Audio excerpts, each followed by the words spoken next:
김경래 최강 시사.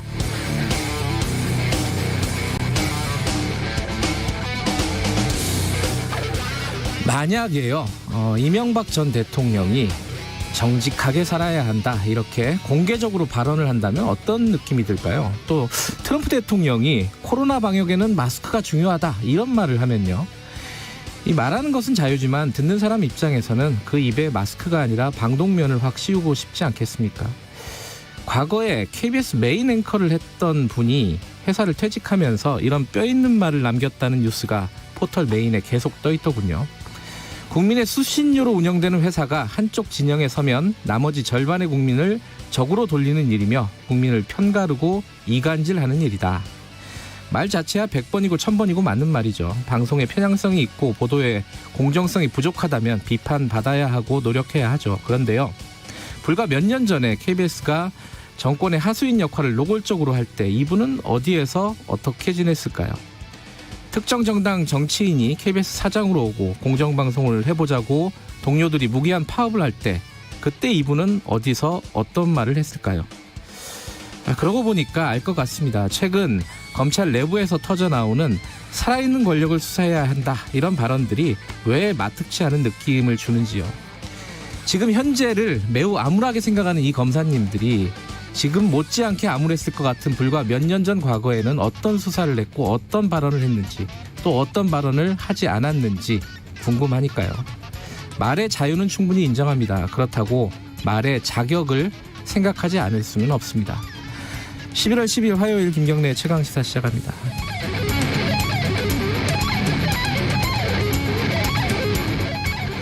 네, 김경래 최강시사는 유튜브 라이브 열려 있습니다. 실시간 방송 보실 수 있고요. 샵 9730 문자 기다립니다. 짧은 건 50원, 긴 건 100원이고요. 스마트폰 콩 이용하셔도 좋고. 오늘 1부에서는요. 국민의힘 오늘 좀 연결해서 조경태 의원 비대위에 대해서 좀 굉장히 비판적인 시각을 갖고 계시고, 또 안철수 국민의당 대표의 신당창당 대안에 대해서도 어떤 의견을 갖고 있는지 입장 들어보고요. 2부에서는 한반도 정세 좀 살펴보는 시간 가져보겠습니다.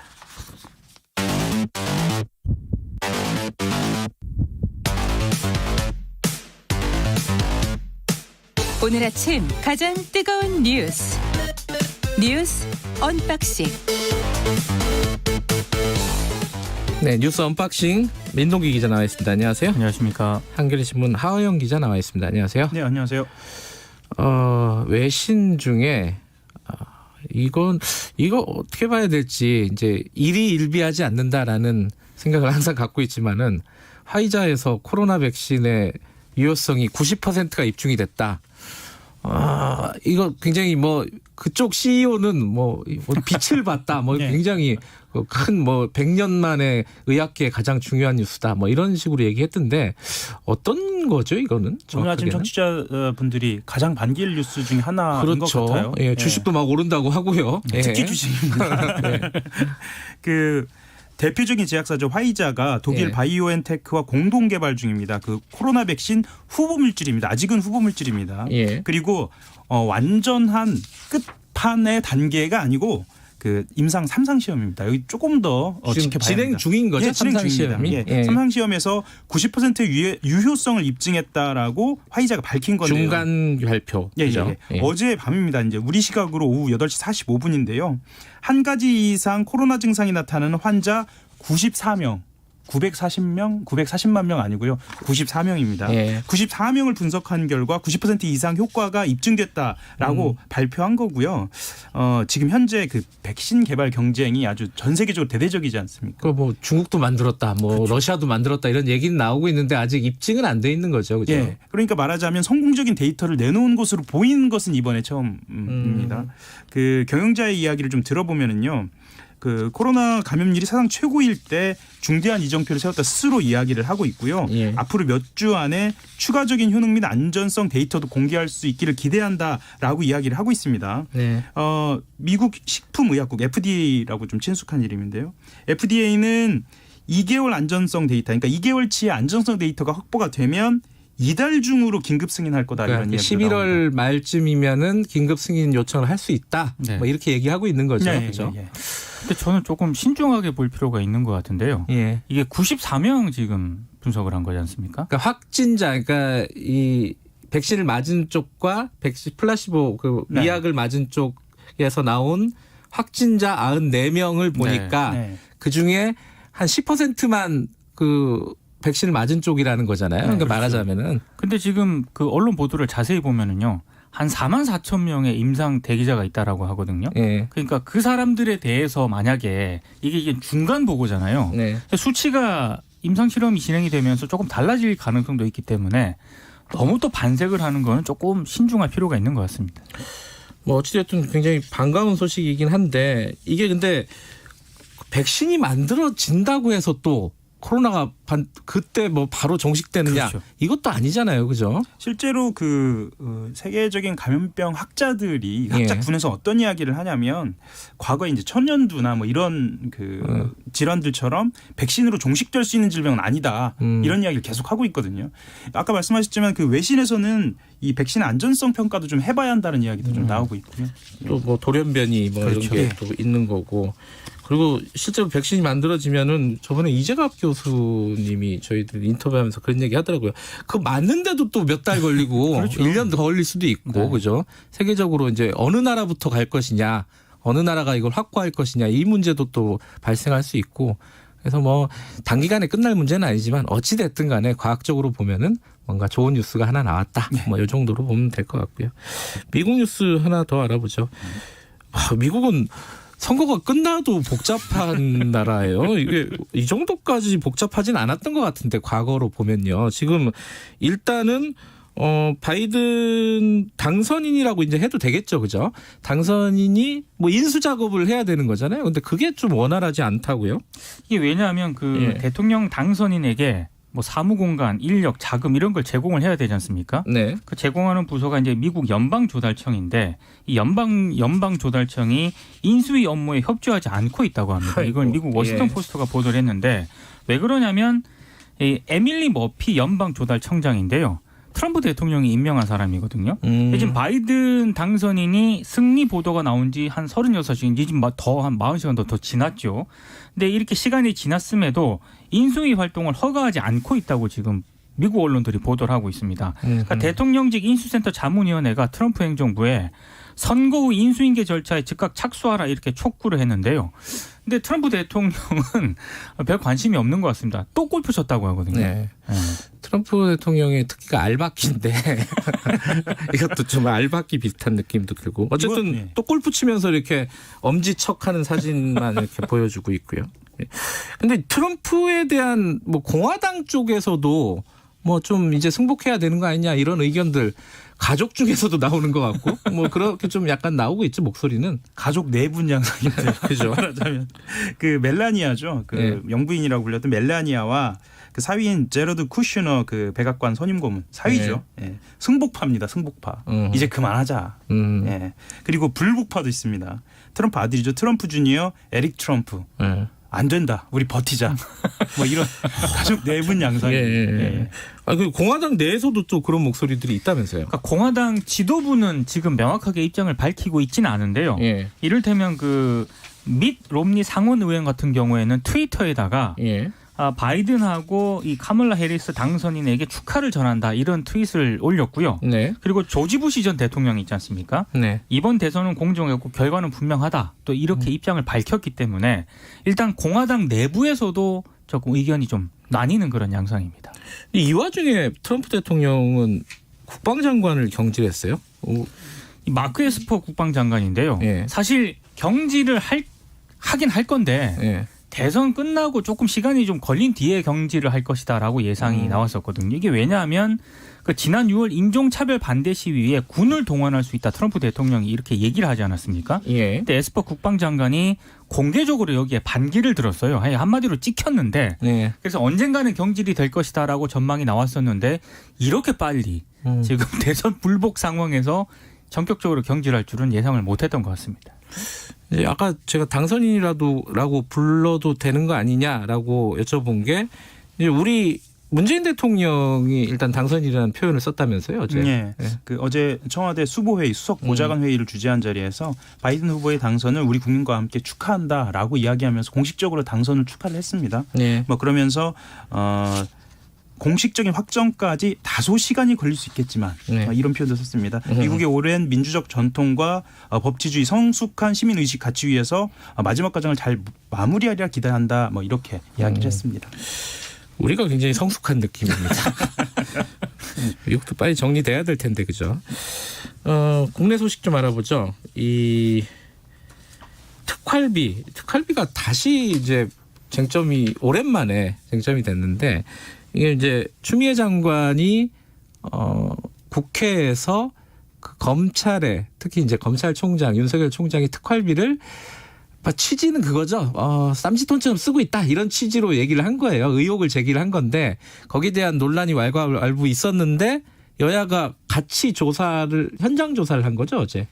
그 법사위 소속 의원 13명입니다. 네. 예상보다 많이 갔어요. 원래는 한 그 9명, 8명 뭐 아니면 6명 이렇게 갈 줄 알았는데요. 대거 네. 참석을 했는데요. 어제 오후 2시부터 3시간가량 서초구에 있는 대검찰청에서 대검과 법무부의 특활비 집행 내용을 조사를 했고요. 네. 2018년부터 20년 10월까지 연도별 특수활동비 집행 현황이랑 기관별 배정 현황 보고받고 문서 검증을 실시했습니다. 이 양쪽에서 지금 제기하고 있는 게 추미애 장관은 일선 특히 뭐 중앙지검 같은데 잘 안 내려가더라 이런 애로사항을 들었다 이렇게 문제 제기를 했던 거고 네. 또 야당 측에서는 아니다 그랬고 법무부 장관도 한번 보자 이러고 있었잖아요. 그럼 네. 조사 결과는 뭐예요? 그러니까 양쪽 주장이 너무 달라가지고요. 일단 네. 민주당 쪽에서는 법무부 자료를 제출한 걸 보니까 추미애 장관이 올해 특활비를 한 푼도 안 썼다. 대검도 윤 총장도 한 푼도 안 썼고 누가 다 쓴 겁니까 이거는? 그러니까 그런 이제 상반된 입장을 내놓았고요. 네. 야당 같은 경우에는 법무부의 특활비 사용처 있지 않습니까? 네. 그러니까 이게 주로 이제 국민의힘 간사인 김도읍 의원이 제기한 건데 네. 각 국이라든가 교정본부로 가는 기본 경비를 법무부가 특수활동비로 사용을 했다라고 지적을 했고요.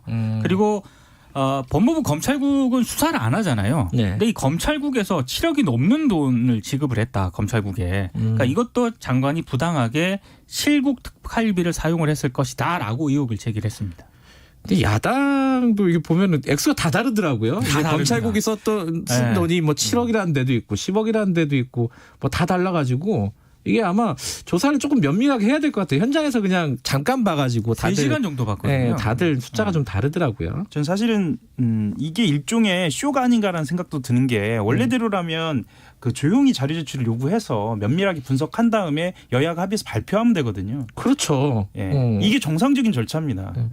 누가 쇼를 하는 거죠? 말하기 곤란하시죠? 알겠습니다.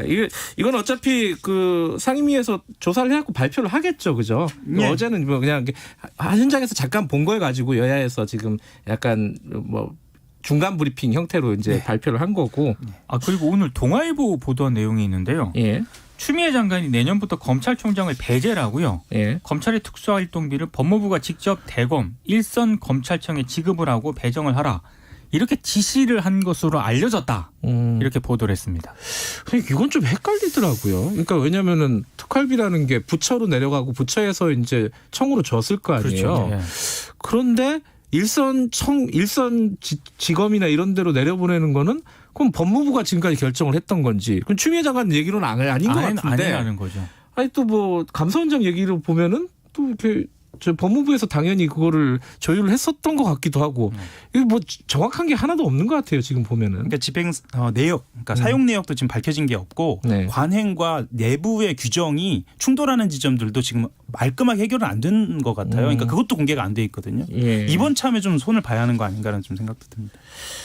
어제 이재용 부회장이 재판정에 오랜만에 모습을 드러냈죠. 이제 상을 치르고요. 네. 그렇죠.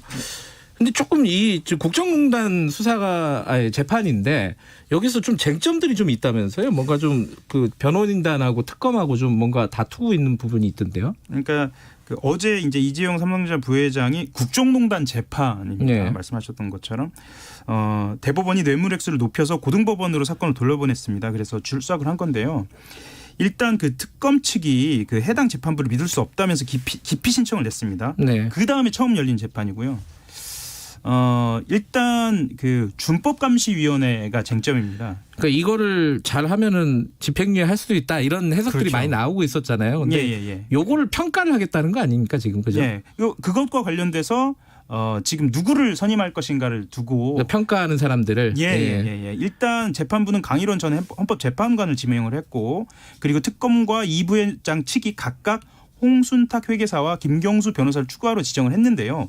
실제로 특검은 이 김경수 변호사라는 사람 이 부분을 지적을 하면서 이 소속 법인이 삼성바이오 회계 부정에 연루된 회계법인을 변호하고 있다라고 반대를 했습니다. 뭐 등등에 대해서 재판부는 받아들이지 않고 있고요. 이것과 관련돼서 특검과 재판부가 신경전이 계속되고 있습니다. 요거를 이제 뭐 정확하게 얘기하면 전문 심리위원들이 그렇죠. 전문 심리를 한 다음에 네. 그 다음에 이제 선고를 하겠다는 거죠, 그러니까 그죠? 특검은 준법감시위를 평가하는 이런 거를 하겠다는 절차가 결국에는 집행유예 하려고 하는 거 아니냐라고 의심을 하고 있는 거고요. 예. 재판부는 그게 아니다라고 하고 있는데 모르겠습니다. 이게 언제 근데 판결이 내려지는지 진짜 몇 년째 끌고 있는 재판인데, 그죠? 이건 판결을 좀 기다려봐야 될 것 같고요. 오늘 뉴스 언박싱은 여기까지 하겠습니다. 고맙습니다. 고맙습니다. 감사합니다. 민동기 기자 그리고 한겨레 신문 하어영 기자였습니다. 지금 시각은 7시 36분입니다. 최강시사 아침 날씨 정보 전해드립니다. 오늘과 내일 모레까지는 하늘이 맑겠고요. 기온은 오름세를 띠긴 하겠습니다. 오늘도 역시 춥긴 한데 서울이 현재 기온 3.5도, 대구활령은 영하 6도까지 내려앉아 있고요. 북춘천, 철원, 파주도 영하 3, 4도대 기록하고 있습니다. 어제보단 2, 3도 올랐지만 아침 추위 여전합니다. 따뜻한 옷차림 필요하겠고요. 오늘 낮 기온도 어제보다는 2, 3도 오른 서울 12도, 그래도 춥겠고요. 세종, 대전, 강릉 14도, 광주, 대구 15도까지 오를 전망입니다. 이번 추위는 내일 아침까지 좀 더 이어진 뒤 내일 낮부터 서울 15도까지 오르는 등 추위가 점차 누그러들 것으로 예상하고 있습니다. 한편 동쪽 지역의 건조특보 여전하고요. 강원 동해안은 건조경보로 가장 메마름이 심한 지역입니다. 불씨관리 잘 해주셔야 되겠습니다. 미세먼지 농도는 무난해서 대기질은 청정하겠습니다. 지금 서울 기온은 3.5도입니다. KBS 날씨정보 최영우가 전해드렸습니다. 계속해서 이 시각 교통상황 연결합니다. KBS 교통정보센터의 김은아 씨가 정리해드립니다. 네, 오늘 출근길은 사고 구간 주의하셔야겠습니다. 수도권 제1순환고속도로 구리에서 판교 방향, 광암터널 부근 4차로와 갓길에서 사고 처리하느라 남양주나들목부터 하남분기점까지 10km 구간 정체고요. 더 가서 판교에서 일산 방향은 장수에서 서운분기점, 더 가서도 계양 부근까지 막힙니다. 경부고속도로 부산 방향 안성분기점 5차로에서 사고가 나 일대 4km 밀립니다. KBS 교통정보센터였습니다. 최강 시사.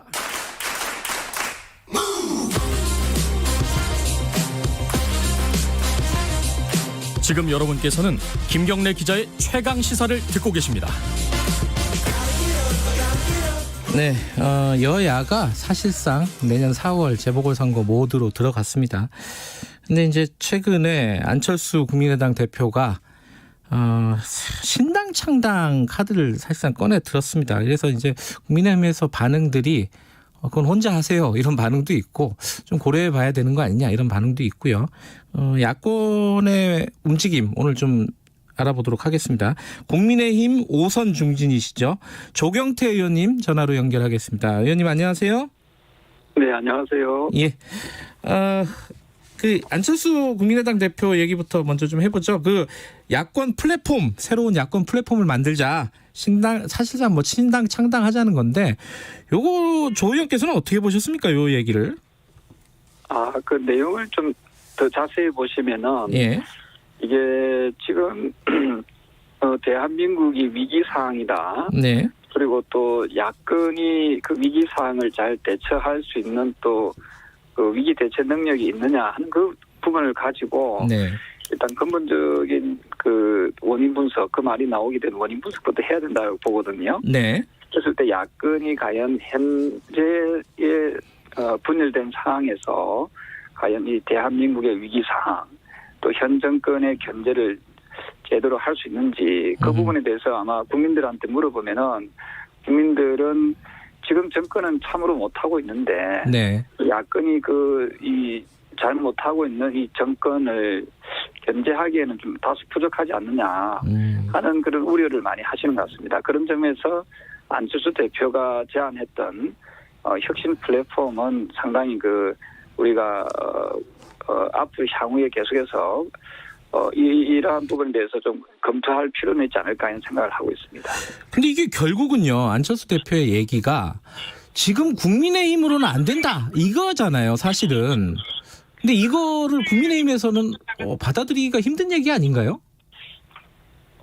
저는 그렇게 생각하지 않습니다. 그래요? 국민의힘 당이 독자적으로 만약에 이 위기 상황을 극복할 수 있다면은 네. 저는 또 독자적으로 우리 당이 또 나아가야 되는 그런 부분도 있겠지만 네. 또 좀 더 외부 세력과 좀 더 규합해서 단일 대호로 가야 된다고 판단되면은 네. 저는 단일 대호를 위한 여러 가지 고민들은 해야 된다고 보고 있거든요. 예. 과거에 아시다시피 지난 대선도 그렇고 지난 지방선거도 야권이 분열되면서 저는 서울시장 선거와 대선이 상당히 어려워졌다 그래 보고 있거든요. 네. 그래서 잘 아시겠지만은 과거의 사례를 비춰보면은 야권이 분열된 상태에서 각종 선거를 치르게 되면 상당히 불리하다. 저는 그래 보고 있습니다. 그래서 느슨한 연대든 네. 또 새로운 차원의 그보다 좀 더 강도 높은 연대 내지 통합이든 저는 여러 가지 경우의 수를 좀 가지고 이 부분을 좀 풀어나가는 게 좋겠다 이렇게 보고 있습니다. 그러니까 조경태 의원께서는 조금 고려를 해야 되는 사항 중에 하나다, 이런 야권 연대는, 이렇게 말씀을 하시는 건데, 근데 당내에서, 국민의힘 당내에서는 또 다른 목소리들이 좀 있는 것 같아요. 예컨대 김정인 위원장 같은 경우는 관심 없다 이런 얘기하고요. 당내 어떤 의원이 동조하는지 안 하는지 여기에도 관심이 없다 이런 얘기를 하고, 예컨대 정진석 의원 같은 경우도 이건 자기가, 그러니까 안철수 의원이죠, 안철수 대표죠, 안철수 대표가 자기 중심적인 사고를 한 거다, 자기 중심으로 하려고 하는 거다, 이런 비판을 하고 있단 말이죠. 이런 평가는 어떻게 보십니까? 저는 어떤 특정인을 중심으로 가는 혁신 플랫폼이나 연대 네. 형식이었어도 안 되고 또 그렇지 않다고 저는 생각하거든요. 그건 아마도 그 개인적으로는 그런 판단을 또 하실 수는 있겠지만, 네. 저는 그렇게 해석은 하지 않습니다. 이것은 앞서 말씀드린 대로 지금 대한민국이 참으로 비정상적인 상황으로 가고 있고, 네. 위기 상황으로 빠지고 있는 데에 대해서 네. 과연 지금 제1야당인 국민의힘 당이 그것을 제대로 견제하고 바로 정상화시키는 그 독자적인 힘을 가지고 있는지에 대한 원론적인 물음이거든요. 그 물음에 대해서 자신 있게 답할 수 있는지, 네. 만약에 그게 좀 역부족이라고 판단된다면은 네. 저는 여러 가지 말씀드렸던 대로 네. 좀 더 우리가 좀 더 진취적인 생각, 네. 그걸 좀 해야 되지 않을까 이런 생각을 합니다. 근데 이제 지금 말씀하시는 거는 안철수 대표 개인을 중심으로 하는 그런 뜻은 아니라고 생각하신다는 거잖아요. 근데 그럼에도 불구하고 만약에 안철수 대표 중심으로 뭉치는 것, 이것도 한번 고려해 볼 만하다고 보십니까? 지금 방금 말씀 주신 대로 어떤 특정인을 중심으로 뭉치자. 이것은 사실은 동의하는 분들도 계시겠지만 동의하지 않는 분들도 저는 많이 계시리라 보거든요. 네. 그럼 진정한 의미로서의 그 연대나 통합은 이루어내기가 좀 어렵다라고 봅니다. 따라서 저는 이 대한민국의 위기에 빠진 대한민국을 구하기 위한 네. 야권이 단합하고, 제가 이 부분은 저 역시도 꾸준히 제안하고 주장했던 부분이거든요. 네. 그게 모든 재정파들이 뭉치고 하나가 되는 그런 필요성에 의해서 필요성에 동의한다면은 저는 네. 이러한 부분을 우리가 함께 좀 추진해 나가자 하는 그런 생각이고요. 이것을 뭐 우리가 탁 잘라서 너무 어떤 한 개인을 위한 거 아니냐 하는 그런 불필요한 의심은 저는 안 하는 것이 좋지 않을까 생각합니다. 근데 이제 국민의힘도 사실 만들어진 지 얼마 안 됐잖아요. 그러니까 이제 뭐 새로 뭘 만든다기보다는 안철수 대표가 하고 싶으면은 뭐 재보궐이든지 뭐 대선이든지 들어와서 해라 이런 의견도 꽤 있잖아요, 그죠? 네네네 그렇습니다. 그런 부분에 대해서도 뭐 저는 뭐 하나의 해법이라고 볼 수 있는데요. 네. 그게 과연 국민들께 시민들께 어떤 반응을 보일 수 있을까 하는 그런 고민도 좀 해야 되거든요. 그래서 국민의힘당을 지지하는 지지층도 물론 있지만 또 네. 상당히 좀 비호감으로 또 작용하는 그런 경우도 있지 않겠습니까? 예. 그래서 다양한 부분에서 우리 당이 좀 극복해야 될 부분들을 좀 더 뛰어넘을 수 있는 방법이 무엇일까? 네. 라고 했을 때 저는 이제 우리 당이 내년도 보궐선거에서 또 반드시 네. 야권이 승리하는 네. 그래서 문재인 정권을 견제할 수 있는 구도를 좀 만들어야 된다 보거든요.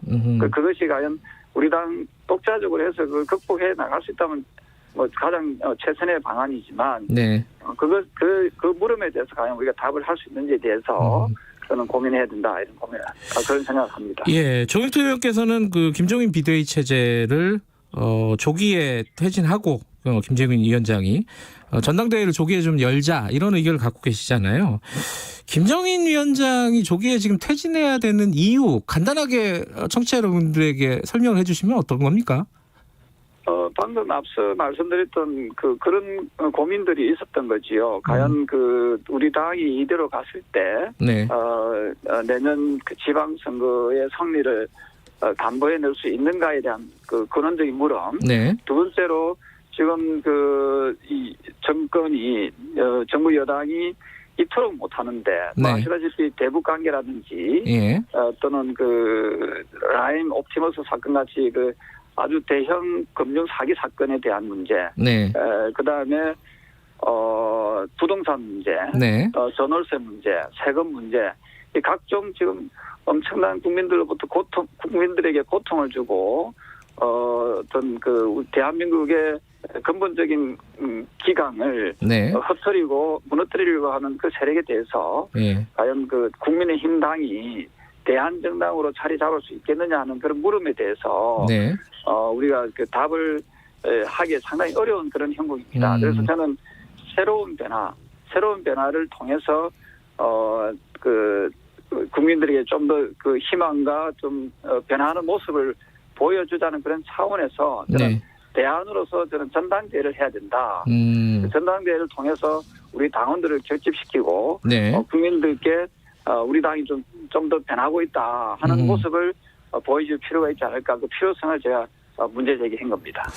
그럼 지금 이제 보궐선거가 반년밖에 안 남았잖아요. 사실 내년 4월인데 그럼 전당대회를 그 전에 하는 게 이게 이제 당에 바람직한 것이냐 이런 의견을 가지고 계신 분들도 있는 것 같아요.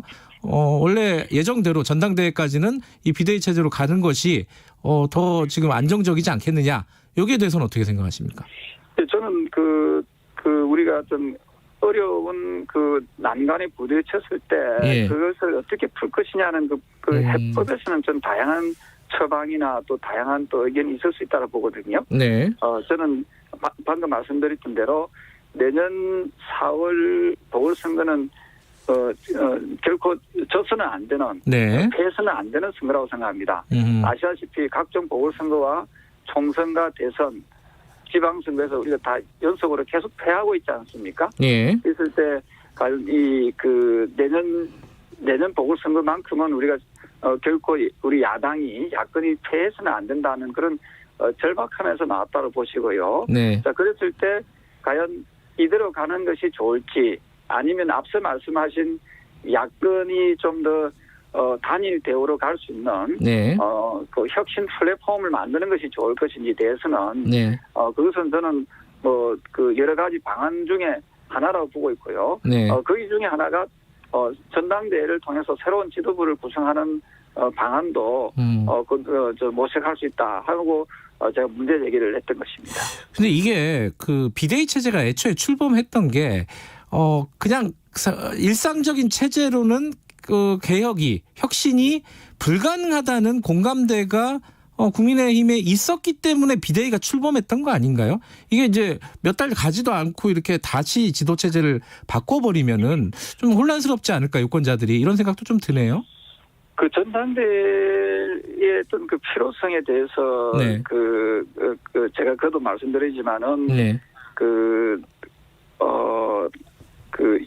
지금 우리 당의 지지율이 정체되어 있고 예. 잘 올라가지 않고 있는 그 이유를 예. 우리는 좀 빨리 진단해야 된다 생각을 합니다. 그 이유가 그래서- 비대위에 있다는 말씀이신 건가요? 아니 저는 어떤 현 체제가 네. 현 체제로 갔을 때 그거 가면 그러한 우리 당 내의 그 위기 상황을 극복할 수 있는지에 대해서도 좀 더 따져봐야 된다 보거든요. 네. 그래서 저는 그 새로운 변화에 대해서 우리가 너무 두려워할 필요는 없다 네. 하는 생각이고요.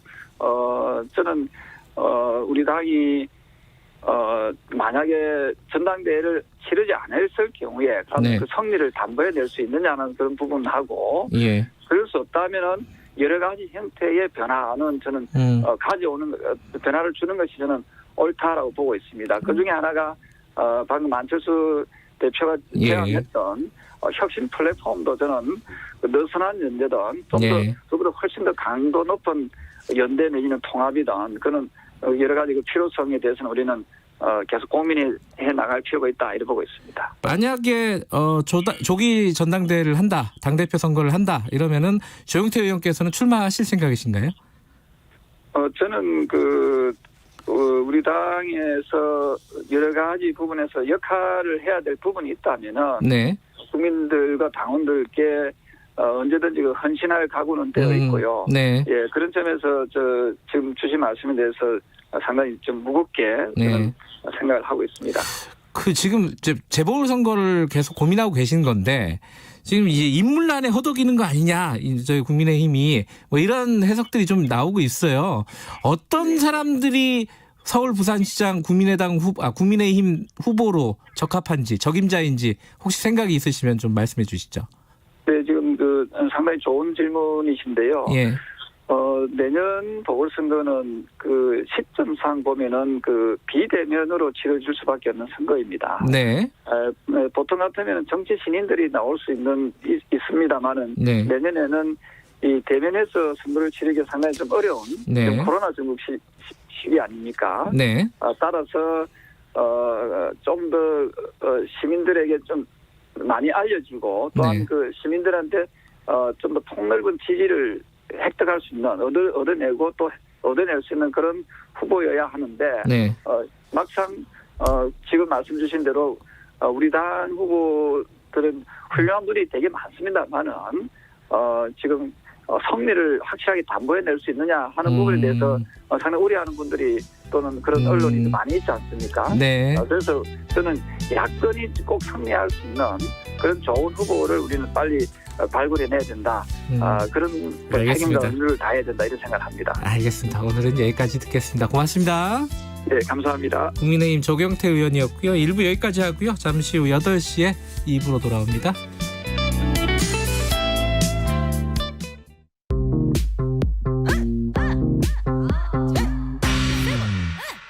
뉴딜 내려온다. 한국 반뉴딜 위기에 강한 나라.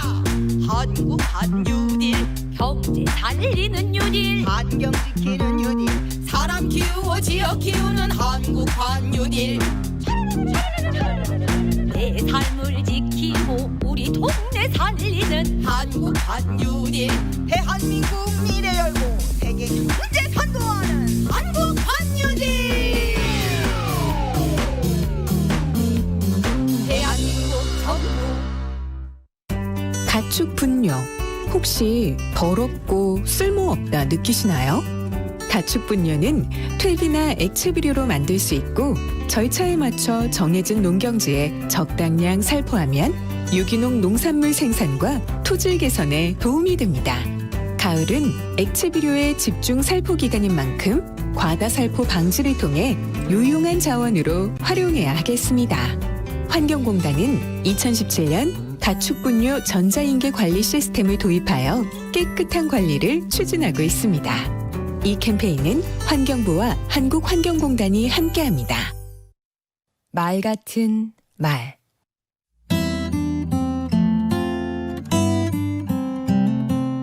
안녕하세요. 강원국입니다. 아내와 아들이 제 말을 못 알아들을 때가 많습니다. 자꾸 되묻고 한 말을 또 하게 하니까 짜증이 납니다. 내 말을 귀담아 듣지 않는 것 같아서요.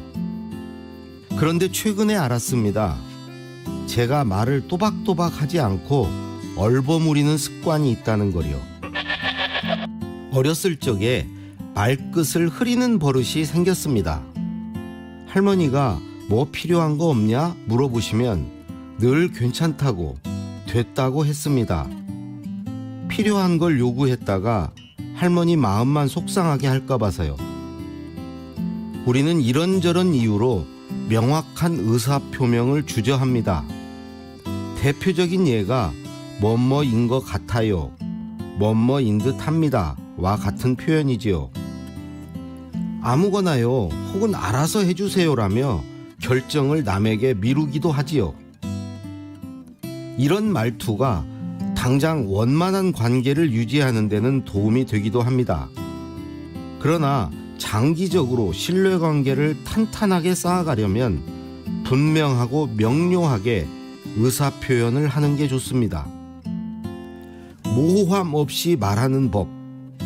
첫째, 내 상태나 기분, 정확한 사실에 대해서만큼은 단정적으로 자신 있게 말합니다. 오늘 추운 것 같아요 라고 하지 않고 오늘 추워요 라고 말합니다. 둘째, 주어를 분명히 합니다. 누구, 무엇에 대한 이야기인지를 명확히 합니다. 셋째, 지시대명사를 남발하지 않습니다. 그때 그거 있잖아, 그거 알지? 와 같은 거시기 어법을 지양합니다. 끝으로 구체적으로 말해주는 것입니다. 매우, 대단히, 굉장히, 아주 많다 보다는 얼마나 많은지 수치로 말하는 게 좋습니다. 또한 이 영화 엄청 됐다 재밌다 꿀잼이다 라고 말하기보다는 무엇이 왜 재밌는지를 이야기해 주세요. 아하. 강원국의 말 같은 말이었습니다. 에둘러, 둥글려 말하면 복잡해집니다. 명료한 표현으로 건강한 관계를, 정확한 결과를 만드세요.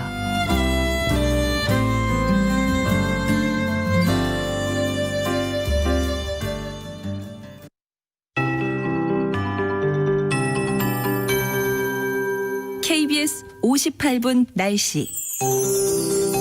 이번 추위는 내일 오후부터 풀리겠습니다. 그 전까지 낮은 기온이 이어질 것으로 예상하는 가운데 어제보단 그래도 2, 3도가량 아침 기온, 낮 기온 모두 오르긴 하겠습니다. 서울 오늘 아침 기온 3도대로 출발해서 어제 0.7도보단 오르긴 했습니다. 대관령은 영하 6도대로 기온이 뚝 떨어져 있고요.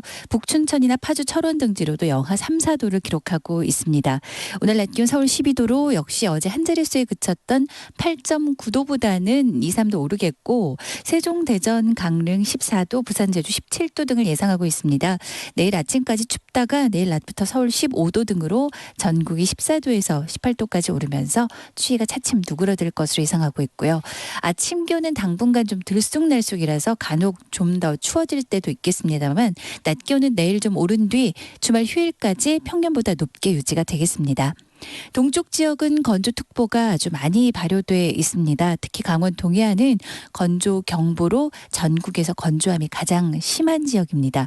불씨 관리 잘 해주시기 바랍니다. 모레까지 맑은 하늘 속에 미세먼지 농도도 무난하겠습니다. 현재 내일까지는 청정 대기질을 예상하고 있고요. 당분간 뚜렷한 비 소식은 없겠습니다. 현재 서울 기온이 영상 4도, 습도는 68%입니다. 최영우였습니다.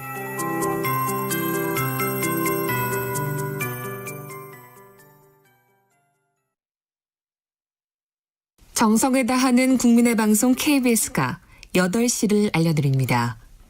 AM 711kHz, FM 97.3MHz KBS 1라디오입니다. HLKA.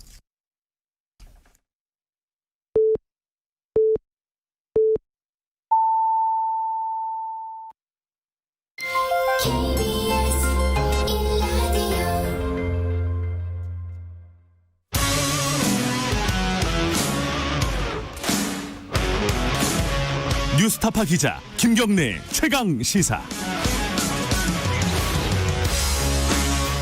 김경래 최강 시사 2부 시작하겠습니다. 미국 대선이 이제 마무리가 돼가고 있는데 트럼프 대통령이 승복을 하니 많이 이런 문제들이 뉴스는 많이 나오지만 실제로 우리한테는 남북 관계, 북미 관계 이게 이제 가장 중요하겠죠. 물론 경제도 중요하지만요.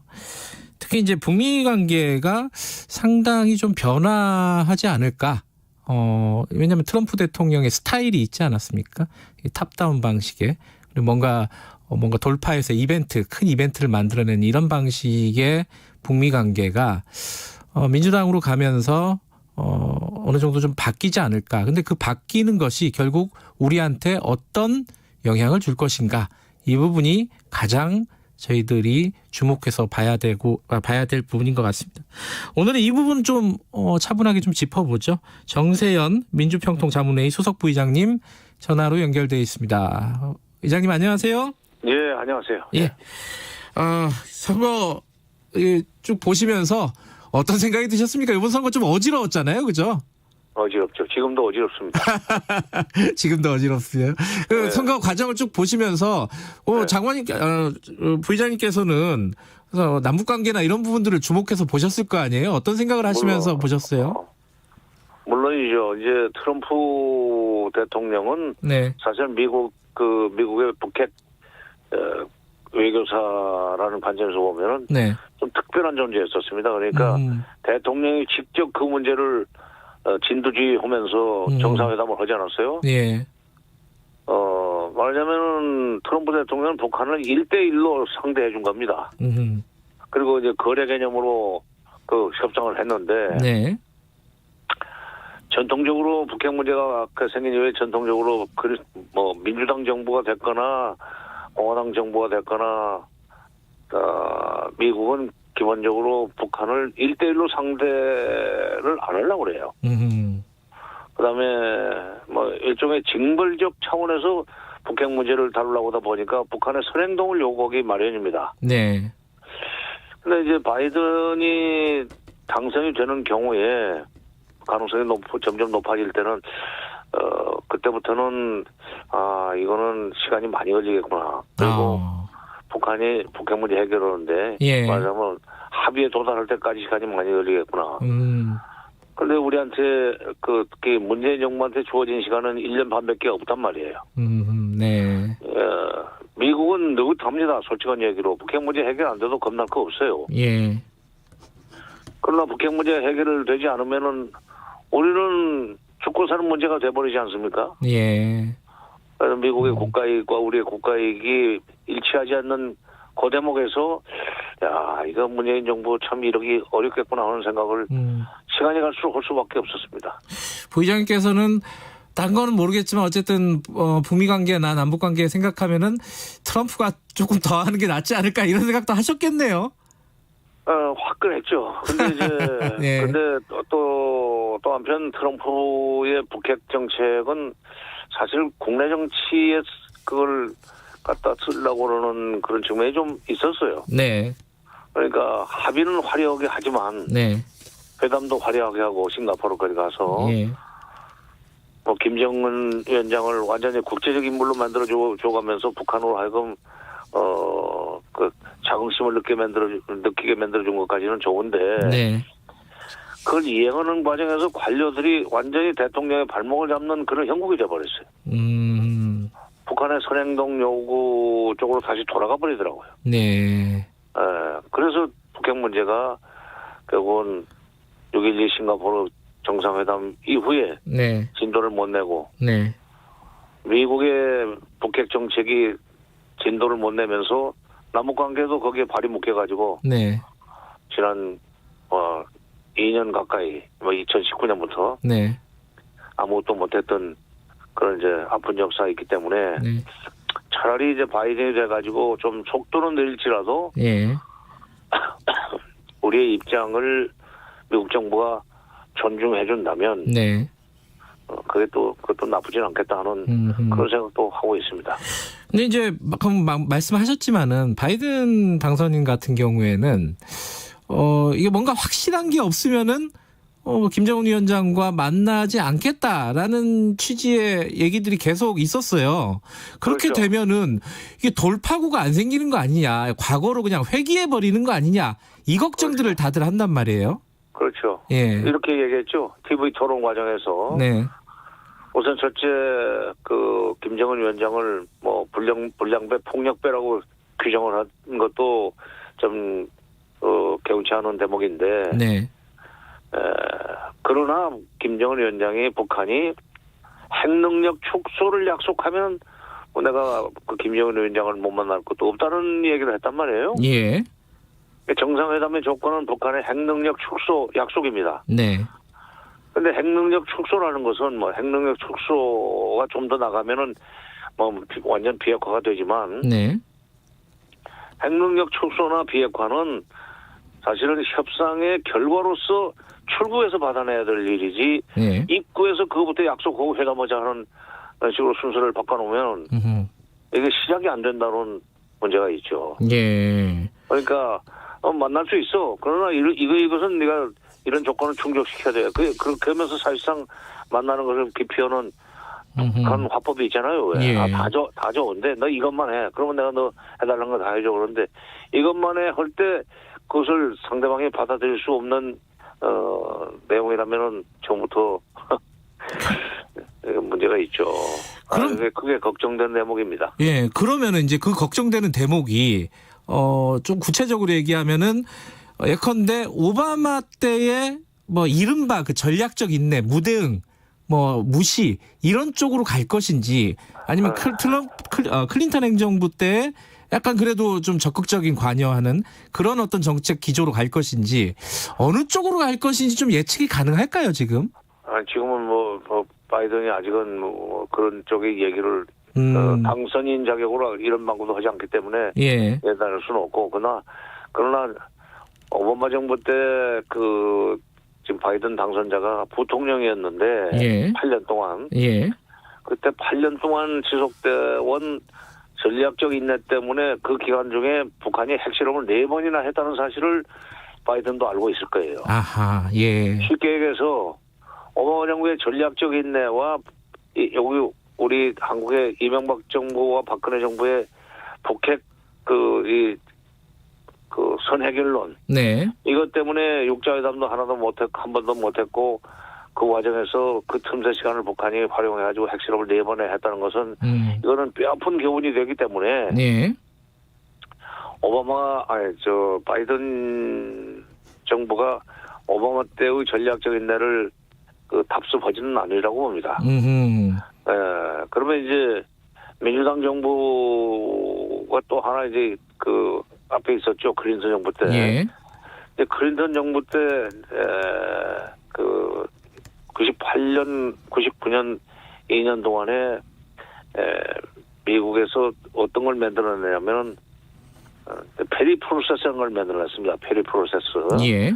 윌리엄 페리 전 국방장관이 대북정책조정관이 돼가지고 북한이 핵실험을 미사일 발사를 더 이상 못하게 하고 또 핵실험도 핵개발도 중단하도록 하는 조건에서 미국과 일본이 수교까지 해준다. 그리고 한반도의 평화체제를 구축해주면 되는 거 아니냐 하는 걸 3단계로 이렇게 도망을 쳐가지고 그걸 이행하기로 했어요.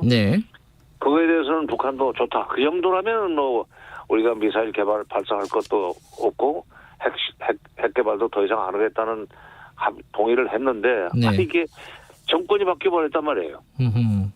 2000년에 2000년에 선거에서 그래서 2001년부터 부시 정부가 들어서 가지고 네오콘의 무지막지한 대북 압박 정책이 시작이 됐는데 그러니까 그때 클린턴 정부 말년에 만들어냈던 한반도 평화 프로세스인 페리 프로세스라는 것을 이 바이든 정부에서 다시 한번 시작을 할 수 있도록 문재인 정부가 좀 힘을 쓸 필요가 있지 않나.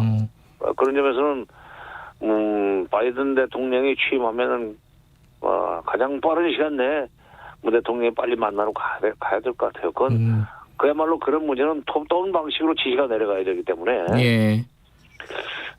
대통령 선에서 한번 그 운을 떼줘야 되고 뭐 물론 지금 강경화 장관이 미국 방미 중에 있기 때문에 바이든 캠프 쪽 사람들도 만나겠죠. 네. 뭐 만나지만 또 통일부 장관도 뭐 곧 미국을 가겠다고 그러니까 바로 그런 이 클린턴 정부 말년에 한국 정부와 미국 정부의 합작품인 페리 프로세스. 그때는 뭐 페리는 자진해서 이것은 김대중 프로세스고 또 다른 말 또 달리 표현하면 임동원 프로세스입니다라는 얘기까지 했지만 바로 그 한반도 평화 프로세스를 바이든 정부에서 초기부터 좀 추진할 수 있도록 대통령 그다음에 외무장관, 통일부 장관 적극적으로 자기 카운터 파트들과 긴밀하게 협의를 하고 그들을 설득할 필요가 있다고 생각합니다. 우리 얘기도 좀 해보면요. 우리가 사실 이제 문재인 대통령이 유엔 연설에서 이 종전선언을 얘기를 했잖아요. 네. 근데 그게 지금도 유효한 것인지, 지금 상황 바이든 정부가 들어서는 상황에서 유효한 것인지 이 부분은 어떻게 생각하십니까? 아니 유효한 것인지 아닌지 그것은 우리가 이제 그걸 계속 그 입장을 견지할 것이냐 하는 데 달린 건데 문 대통령은 그걸 견지하죠. 그리고 그것은 종전선언은 꼭 트럼프 정부만을 의식하고 제안한 건 아니에요. 왜냐하면 종전선언으로 들어가서 한반도의 항구적인 평화체제가 구축돼야만 비핵화가 된다. 핵 문제도 해결이 된다. 그런 점에서는 이게 한반도 평화 프로세스의 입구라는 겁니다. 종전선언이. 그거는 미국 정부가 무슨 공화당이 됐건 민주당이 됐건 관계없이 우리가 그걸 밀고 나가야 될 정책이고 그다음에 문재인 정부의 정책일 뿐만 아니라 한반도의 핵 문제를 해결하려면 그 길밖에 없어요. 종전선언으로 시작하는. 그러니까 그 종전선언이라는 말이 98년, 99년에 성안된 페리 프로세스에는 그 종전선언이라는 말은 없었어요. 그러나 최종적으로는 한반도의 평화체제 구축 그리고 내용적으로는 북미 관계 북일 관계 개선 북미 수교 북일 수교 이걸로 끝이 나게 돼 있어요. 그리고 북한은 핵도 개발 안 하고 미사일도 더 이상 개발하지 않겠다는 약속을 했었는데 그동안에 핵실험을 이제 그 이후에 2006년부터 시작해서 2017년까지 북한이 핵실험을 6번이나 해버렸단 말이죠. 6번이나 이제 핵실험을 해버려서 그전 같지는 않습니다. 핵무기가 없는 북한과 핵무기를 가진 북한은 좀 다르죠. 그러나 핵무기를 가졌기 때문에 강경하게 밀어붙여야 된다는 것은 해법은 아니에요. 근데 이제 얼마 전에 저희들이 그 송민순 전 외교부 장관이랑 인터뷰를 했는데요.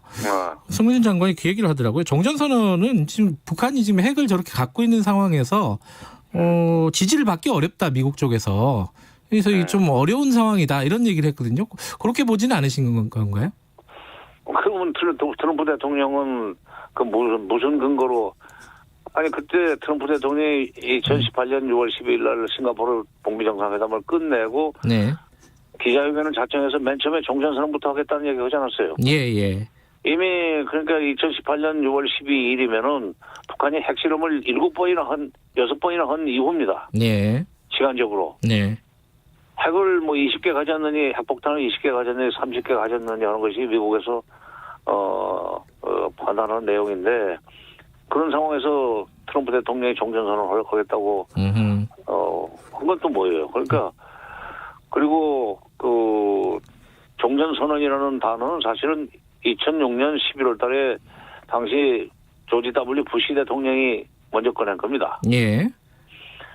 근데 2006년 11월 달이라고 하는 시점은 어떤 그 시점이냐면 2006년 10월 9일 날 북한이 1차 핵실험을 성공한 뒤에요. 그러니까 미국 대통령들이 종전선언이라는 것을 주로 공화당 대통령이 많이 꺼냈는데 예. 그거는 북한이 핵을 갖기 시작한 조건에서 나온 얘기고 예. 핵을 상당히 가진 조건에서 또 그 얘기가 나왔다면은 예. 종전 이미 북한이 핵을 가졌는데 종전선언이라는 것은 이제 쓸모가 없다 하는 얘기는 조금 조금은 생각을 달리 오는데. 알겠습니다. 그리고 지금 우리 얘기 하나 더 하면요. 지금 사실 북미 관계가 좀 교착돼 있는 상황에서도 우리가 독자적으로 할 수 있는 것들이 많이 있었는데 우리가 제대로 못했다, 소극적으로 했다 이런 비판들이 좀 있지 않았습니까? 그런 룸은 좀 열릴까요? 어떻게 보세요? 아니 비판이 아니라 그게 현실이에요. 사실이에요. 현실이다. 예. 사실. 근데 워킹그룹의 발목이 잡혔죠. 예. 근데 이제 그 트럼프 정부 때 만드는 건데 워킹그룹은. 네. 바이든 정부에서는 그걸 계속 끌고 나갈지 아니면은 조금 느슨하게 풀어줄지 그건 지금 예단할 수 없지만 네. 새 정부 그 외교안보 라인업 되기 전에 네. 라인업 되기 전에 미국을 상대로 해서 우리가 적극적으로 분명한 대상은 아니지만은 작은 미국의 외교안보 쪽에 영향력을 행사할 수 있는 사람들 상대로 해서 네. 미국의 그 외교안보 라인이 청문회를 끝날 때까지는 되게 한 6개월 걸려요. 네. 특히 동아태 차관보가 취임할 때까지 6개월이 걸리는데 그 6개월 동안을 놓을 수가 없는 거 아니냐 우리는. 미국은 북핵 문제 그렇게 서두르지 않아도 되지만 우리는 빨리 서둘러야 된다는 점에서 북핵 문제 해결에 디딤돌을 하나라도 놓는다는 차원에서 우리는 네. 그동안의 남북관계를 좀 앞세워 나가겠다. 특히 북쪽에서도 아마 바랄 거다. 네. 이때를 놓치지 말자. 그렇게 해서 우리가 미국이 북한을 말하자면 상대하기 좋게 만들어 놓겠다. 네. 말하자면 미국 말을 잘 듣게 억지를 쓰지 않도록. 네. 이렇게 그 남북 관계를 통해서 남북 협력을 통해서 그런 상황을 만들어 놓겠다고 예. 미국을 설득하고 또 그 방향으로 끌고 나가야죠. 알겠습니다. 그럼 북한 얘기 좀 해보죠. 이제 미국 얘기, 우리 얘기 좀 했으니까 북한 얘기 하면은 북한은 지금 좀 조용한 것 같아요. 바이든 대통령 선거 과정에서 북한이 혹시 바이든 대통령 됐다고 도발하고 쏘고 이럴 가능성 우려하는 쪽이 있잖아요. 장관님께서 보시기에는 어떻습니까? 그런 우려 현실화될 수 있을까요? 근데 이제 아직은 바이든 대통령이나 그 참모들이 북한을 나쁘게 말하지는 않았어요. 네. 지금 코로나19 대처가 지금 제일 급하고 경제 회복이 중요하다는 얘기까지만 하고 있는데 네. 만약 외교 문제와 관련해서 북한을 다시 또 독재자니 무슨 불량배니 폭력배니 그다음에 그 핵 포기 약속을 하지 않으면은 일체 우리는 실무회담도 안 하겠다는 식으로 북한을 걸고 들어가면은 네. 그래 한번 맛 좀 볼래 하면서 ICBM 시험 발사를 하거나 또는 추가 핵실험 7차까지 해버리거나 이럴 수 있는 가능성은 있습니다. 왜냐하면 북한은 그동안에 핵 문제가 불거진 90년대 이후에 미국이 북한을 압박하면 압박할수록 더 세게 거세게 반발하는 이른바 벼랑끝 전술을 쓴 경우에 네. 미국이 오히려 뒤로 협상을 제의해왔고 미국이 북한을 달래려고 했다는 이 성공의 추억을 가지고 있어요. 네. 그러니까 바이든이 세게 나가면은 그렇게 또 말하자면 도발적인 행동을 할 수 있고 부드럽게 나가면은 좀 더 기다릴 거고. 지금 부의장님 말씀 들어보니까 미국이 첫 단추를 어떻게 끼우게 하느냐 이건 우리 역할도 굉장히 중요하겠네요. 그렇죠. 지금 우리가 그래서 빨리 미국의 네. 그 바이든 캠프 사람들하고 여러 채널을 열어야 돼요. 지금 강경화 장관도 그것 때문에 갔다고 보고, 네. 이인영 장관도 미국을 가겠다고 그러고, 또 바이든 대통령과 안면이 있는 사람들이 국내에 좀 있는 것 같습니다. 그 양반이 한 50년 정치를 하다 보니까, 네. 국정원장만 해도 뉴욕에서 사업할 때 바이든 상원의원하고 굉장히 가까웠다고 그러니까, 네, 네. 그 인맥을 다 동원해야죠. 동원해서 자꾸만 우리 얘기가 그 바이든 대통령의 머릿속에 들어가도록 하고, 네. 우리 입장이. 그리고 그것이 지시로 내려가도록 하면은 참모들이 비록 강경하다 할지라도, 네. 그거는 말하자면 조정이 될 수가 있죠. 알겠습니다. 북미 관계, 남북 관계 아주 중요한 국면인 것 같습니다. 오늘 설명 잘 들었습니다. 고맙습니다. 예. 정세현 민주평통자문회의 수석 부의장이었습니다. 공정하고 깊이 있게 오늘 하루 이슈의 중심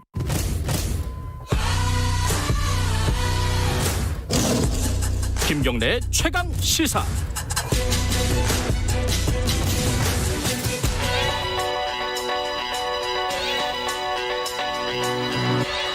최강 시사 김수민의 눈. 네, 김수민 평론가 안 나와 계시고 전화로 연결되어 있습니다. 안녕하세요. 네, 반갑습니다. 예, 이렇게 전화로 연결하니까 좀 낯서네요. 그렇습니다. 지금 유튜브 라이브에 보니까 사진이 올라가 있는데 도대체 언제적 사진인지 모르는 이상한 사진이 올라가 있습니다. 김수민 평론가. 미국 대선 얘기 조금 더 이어가 보죠. 근데 조금 각도가 다릅니다. 지금 정세현 전 장관하고는 저희가 남북관계, 북미관계 얘기를 했는데 지금 미국 민주당 집안 싸움 얘기를 한다. 이건 모르는 분들이 많을 것 같아요. 이거 어떤 얘기예요? 네, 미국 민주당도 크게 중도파, 좌파 나뉘어지는데요. 네. 바이든 당선자 같은 경우는 중도파에 해당을 하죠. 대선 직후에 민주당 의원 회의가 열렸는데 욕설까지 등장하는 그런 예분의 회의였습니다. 욕설까지? 이번 대선에서 예. 민주당이 겨우 이겼지 않습니까? 예. 그리고 하원의회에서는 민주당이 다수당은 되겠지만 의석은 줄 예정이고 예. 상원은 여소야대거든요. 네. 여기에 대해서 당내 중도파들이 좌파들의 사회주의 이미지 때문에 유권자들에게 공포를 안겨다 줬다. 그래서 선거가 쉽지 않았다라고 비판을 하고 있는 상태입니다. 최근에 급부상했던 미국 사회주의가 당내에서부터 강력한 응전에 부딪힌 거죠. 미국 사회주의는 뭐예요?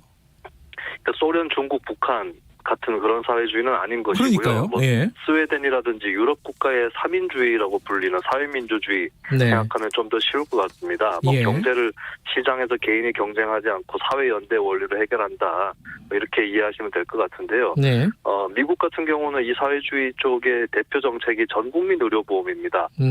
한국 입장에서는 이게 뭐 사회주의냐 얘기할 수 있겠지만 우리한테는 당연한데 안 되어 있는 나라에서는 획기적 정책으로 비춰지는 것이죠. 그리고 최근에 녹색 경제를 통해서 국가가 일자리를 만든다라고 하는 그린 뉴딜 이것도 사회주의 진영에서의 아이디어입니다. 근데 미국은 원래 이제 사회주의 정당이 굉장히 뿌리를 내리지 못했잖아요. 제도권에 없는 상황인데 이거는 왜 그랬던 겁니까? 맥락이 뭐예요? 역사적인 맥락이?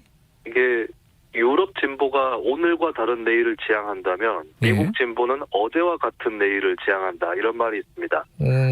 미국 건국 자체가 혁명적인 신화처럼 되어 있기 때문에 애초에 있었던 영광을 재현해 나가는 것이 속죄인 그런 나라라고 볼 수가 있겠고요. 네.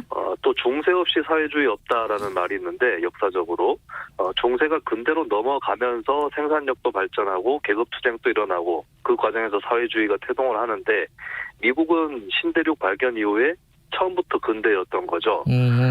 그러면서 자본가 대 노동자 이런 유럽적 구도가 아니라 산업 대 산업, 종교 대 종교, 인종 대 인종 이런 요인들이 강하게 작동을 하는 것이었습니다. 또 소련하고 냉전을 거치면서 사회주의를 좀 악마화해서 보는 현상도 있었던 거고요.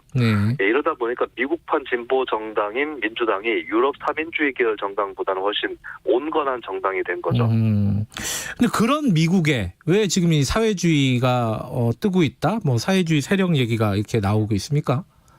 청년층 지지가 가장 큰 것 같습니다. 밀레니얼 세대, Z세대 이렇게 부르는 청년 세대 절반 정도가 사회주의를 지지한다라는 여론조사 결과가 나와 있고요. 이 세대는 사회주의 했을 때 소련, 중국 이런 걸 떠올리는 게 아니라 뭐 복지, 시장에 대한 적극적 개입 이런 것들을 떠올리고 있는 거죠.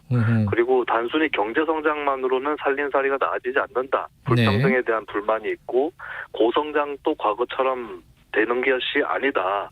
또 기후변화에 대한 위기 이런 것까지 갖고 있기 때문에 조금 더 급진적인 그런 시도, 모색 이런 것들을 하게 된 것 같습니다. 그럼 미국 민주당 내 그 싸움이 났다고 아까 말씀하시면서 이번 선거가 어려웠던 게 사회주의 세력 때문이다. 그건 맞는 얘기예요, 근데?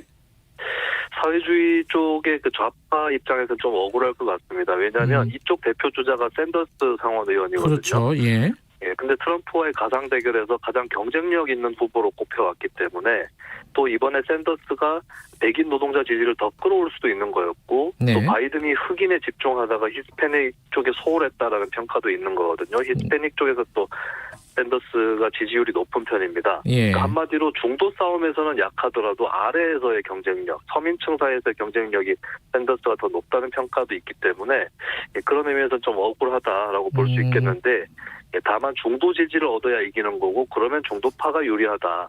이런 오래된 프레임이 아직까지 작동을 하고 있는 것 같습니다. 그리고 이제 앞으로의 어떤 더 급진화된 정책 이런 것들을 예방하고자 하는 그런 움직임들이 또 민주당 내에서도 벌어지고 있다라고 볼 수가 있겠죠. 근데 이게 민주당 내 사회주의 세력이 이렇게 뭐랄까요? 괄시를 받다 보면은 밖으로 나가버리는 거 아닌가요? 독자적인 정당 이런 걸로? 예, 근데 미국의 승자독식 정치 체제이기 때문에 탈당은 거의 죽음에 가깝지 않을까 그런 예측을 해볼 수 있겠고요. 그리고 이 사회주의에 해당하는 의원, 특히 코르테즈 하원 의원 같은 경우 이를 포함한 청년 좌파 의원들이 이번에 또 당선이 많이 됐습니다. 예. 또 민주당 텃밭이 지역구이기 때문에 앞으로 다선 의원이 될 가능성이 높겠고요. 네. 그래서 이제 뭐 분열할 가능성은 아직 높지는 않다라고 볼 수 있는데, 하지만 앞으로 이제 사회주의 세력이 당내 주류가 되고 집권할 가능성이 보인다고 했을 때는 당내 분열이 격화될 수가 있는 거겠습니다. 그래서 이 미국 정치라는 게 굉장히 좀 고착화돼 있어서 큰 변화가 있을까라는 생각이 들긴 하는데.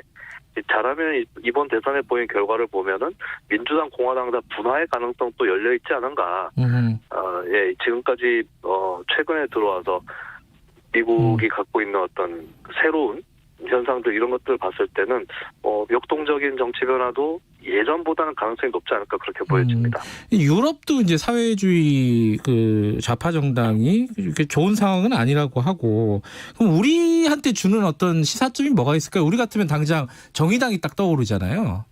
네, 유럽처럼 독자 정당을 꾸리느냐 아니면 미국처럼 민주당 안에 들어가서 하느냐. 근데 두 가지 중에 어느 쪽을 택하더라도 쉽지 않은 환경이다라는 것을 유럽이나 미국이 보여주고 있다고 볼 수 있거든요. 네. 그렇다면 이제 뭐 둘 중에 하나인 것은 전략적으로 택하는 거지만 어찌됐든 간에 존재 이유 그 자체를 좀 보여줄 필요가 있다라고 보여집니다. 예, 미국 같은 경우도 사회주의 그룹이 청년들 지지받는 이런 대목들을 좀 유념해서 지켜볼 필요가 있겠죠. 알겠습니다. 오늘 여기까지 듣죠. 그 미무스 원님이 전화 연결이 좀 아쉽다는 말씀을 하셨습니다. 다음 주에는 꼭 스튜디오에서 뵙겠습니다. 고맙습니다. 예, 감사합니다. 김수민의 눈이었습니다. 2분 여기까지 하고요. 잠시 후 8시 반에 3부로 돌아옵니다. 일부 지역국에서는 해당 지역 방송 보내드립니다. 안녕하십니까. 한국의약품안전관리원장 한순영입니다. 약은 질병을 치료하고 예방하는 데 꼭 필요하지만 정상적으로 사용하더라도 부작용이 생길 수 있습니다. 약을 사용한 후 사망, 장애, 입원 진료 등 심각한 부작용이 발생할 경우 의약품 부작용 피해구제 제도로 도움을 받을 수 있습니다. 부작용 피해구제를 위한 재원은 제약업계의 부담금으로 마련됩니다. 이 캠페인은 식품의약품안전처와 한국의약품안전관리원이 함께합니다.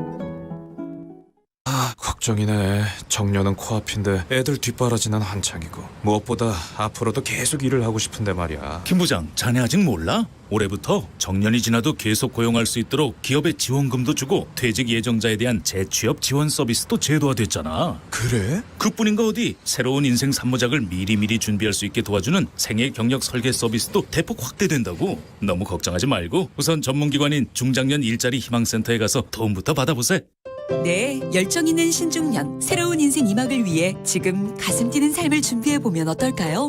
이 캠페인은 고용노동부와 노사발전재단, 중장년 일자리 희망센터가 함께합니다. 사이다 가슴이 뻥 뚫린다 사이다 갈증이 사라진다 사이다 오태훈 시사본부 다 사이다 가슴이 뻥 뚫린다 사이다 갈증이 사라진다 사이다 꽉 막힌 시사 이슈 사이다처럼 시원하게 뚫어드립니다.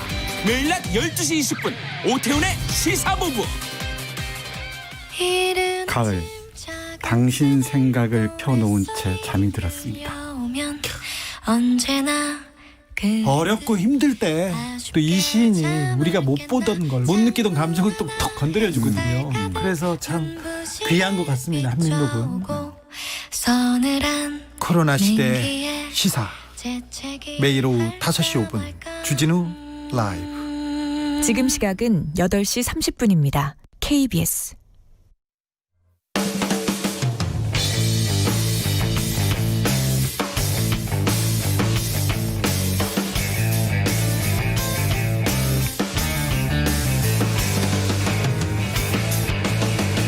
김경래의 최강 시사.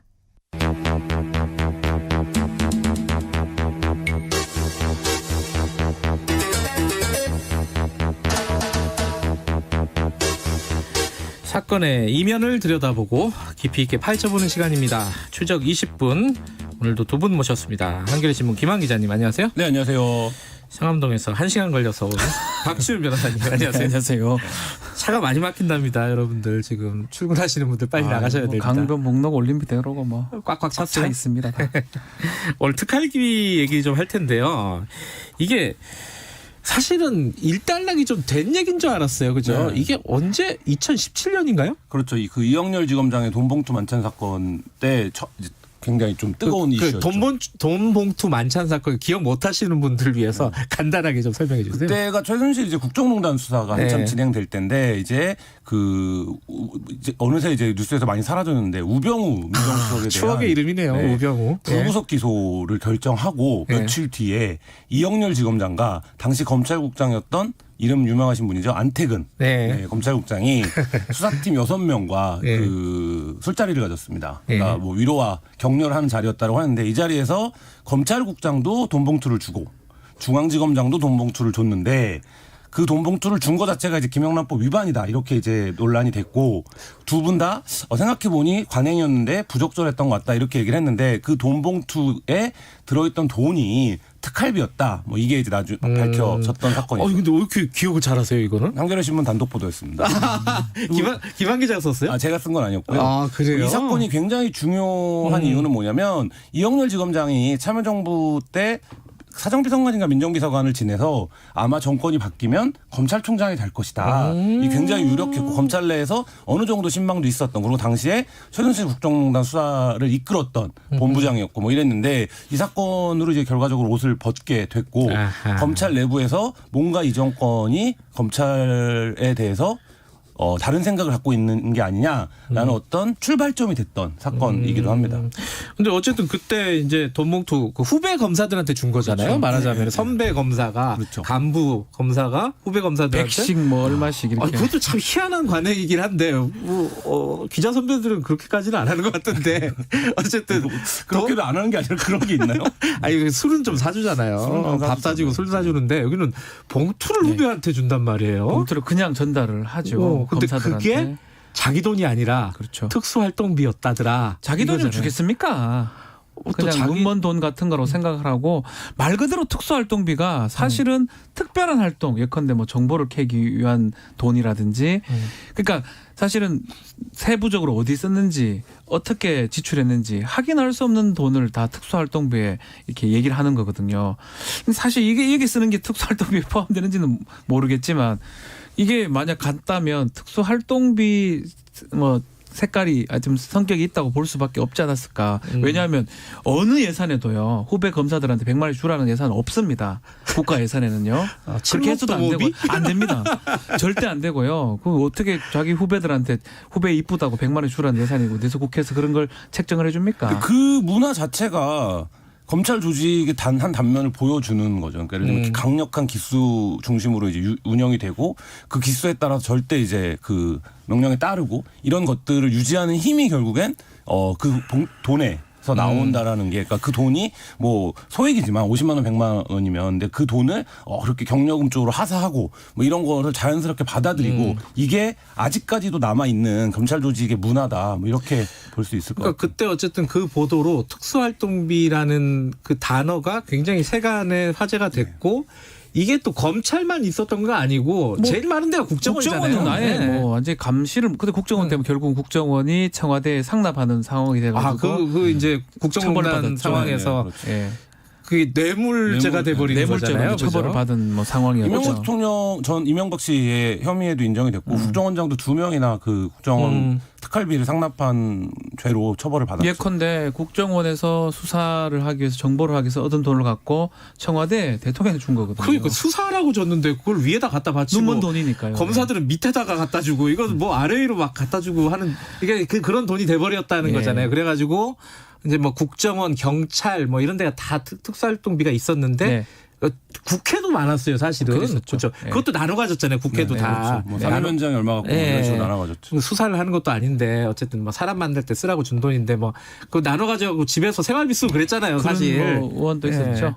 어쨌든 그 사단이 벌어지고 나서 특수활동이 많이 축소가 됐어요, 그렇죠. 줄이기도 하고 몇 가지 이제 걸어놓은 게 그런 게 있습니다. 최소한 어떻게 집행하는지 뭐 돈을 얼만큼 그건 아니라도 누구한테 갔는지 정도는 좀 있어야 되지 않느냐. 그 정도 장치는 좀 걸어놨었거든요. 근데 그 이상은 또 하면 특수활동비가 아닙니다. 그렇죠. 그런 예컨대 의미가 뭐 없죠. 수사활동비 뭐 북한에 뭘 하는 거 아니면 누구 뭐 범인 검거할 때 예컨대 쓰는 거 돈을 다 지금 하나하나 다 해버리면 수사 기법이나 이런 걸 다 알리는 것밖에 안 되는 거거든요. 그렇기 때문에 지금 딱 걸어놓은 거는 어디에 가는 거 정도만 걸어놓고 그 이상은 좀 안 됩니다. 아직까지도. 또 그렇게 해서도 안 되고요. 근데 저는 원칙적으로 특활비를 폐지해야 된다라고 보는데 원칙적으로. 지금 말씀하신 우려들이 있죠. 그러니까 예를 들면 수사나 이런 부분들에 대해서. 근데 그 예산에 대한 심의 방법을 제도적으로 개선하는 방법들이 있거든요. 그리고 지금도 특정 경비라고 해서 특활비는 줄어들었지만 특활비 성격으로 써야 되는 돈을 예산 처리해서 다 주고 있습니다. 근데 특정 경비로 돈을 줘도 특정 경비로 돈 받아서 우리 수사 못하고 있어. 이런 얘기 안 나오잖아요. 그렇다라고 하면 지금 이제 사람들이 요구하는 투명성과 예산 회계 처리의 어떤 원칙에 견져볼 때 이 특활비는 너무나 일탈적이고 예외적으로 사용할 수 있기 때문에 사실 뭐 지금 수사기관만 받아가는 게 아니라 뭐 대법원장 이런 사람들도 다 특활비 받아가거든요. 근데 대법원장 특활비가 어디에 쓰이는지 뭐 이런 거 전혀 검증이 안 된다는 말이죠. 특수활동비가 아니라 그 특별활동비 같은데. 그렇기 때문에 지금 뭐 많이 줄였다라고 얘기를 하고 있는데 한 뭐 200억 가까이 되다가 지금 뭐 100억대 좀 안 되니까 검찰 같은 경우에. 근데 이거를 정말 특별한 수사에 필요하다고 하면 예산을 다 공개하지 않는, 그러니까 일부 제한적으로 공개하는 특정활동 경비로 지급을 하고 그다음에 특수활동비는 점진적으로 완전 폐지하는 게 맞지 않나.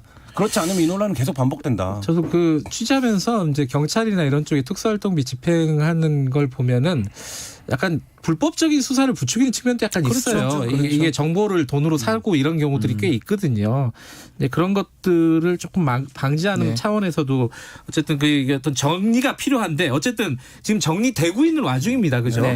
한겨레 신문 보도 이후에 정리가 쭉 되고 있는 와중인데 요번에 갑자기 이게 튀어나왔어요. 그 진짜 말 그대로 갑툭튀인데 이게 이제 추미애 장관이 꺼낸 거잖아요. 이렇게 그렇죠? 봐야 될 것 같습니다. 추미애 장관이 이제 뭐 질의 과정에서 그런 거 들었다라고 얘기를 했고 가장 중요한 거는 대검의 검찰총장이 쓸 수 있는 특수활동비가 공평하게 쓰이지 않는다. 특히 좀 대척점에 있다 우리가 알려진 세간에 서울중앙지검에는 돈이 많이 내려가지 않는다.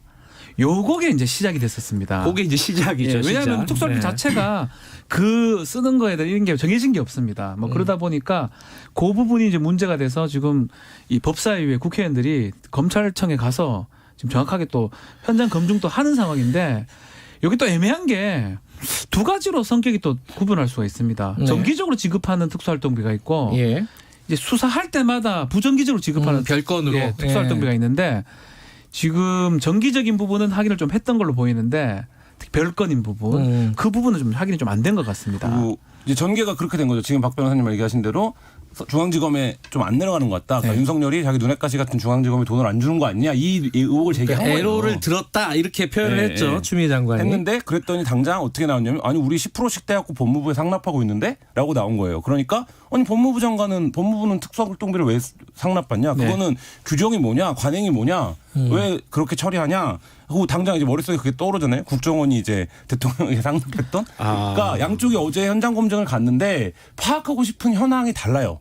그러니까 여당은 정말로 윤석열 총장이 중앙지검에 돈을 조금 내려보냈는지가 관심사안이고 그리고 또 자기 뭐 활동비로 썼는지 그게 관심사안이고 야당은 법무부에 특활비가 갔으면 장관이 얼마나 썼는지 이게 관심사안이기 때문에 어제 같은 자료를 보고 같은 자리에 앉혀서 검증을 했는데 양쪽이 공통되는 건 하나예요. 자료가 다 제출되지 않았다. 그거 하나고 완전히 다른 결론. 그러니까 이쪽에서는 윤석열 총장은 1원도 쓰지 않았다. 그리고 이쪽에서는 장관도 1원도 쓰지 않았다. 그러면 그 많은 특활비는 누가 썼냐. 근데 이걸로 다시 돌아가는 거예요. 야당의 포인트가 이제 국정원 얘기를 든 겁니다. 국정원이 이제 청와대에 이제 상납했던 거.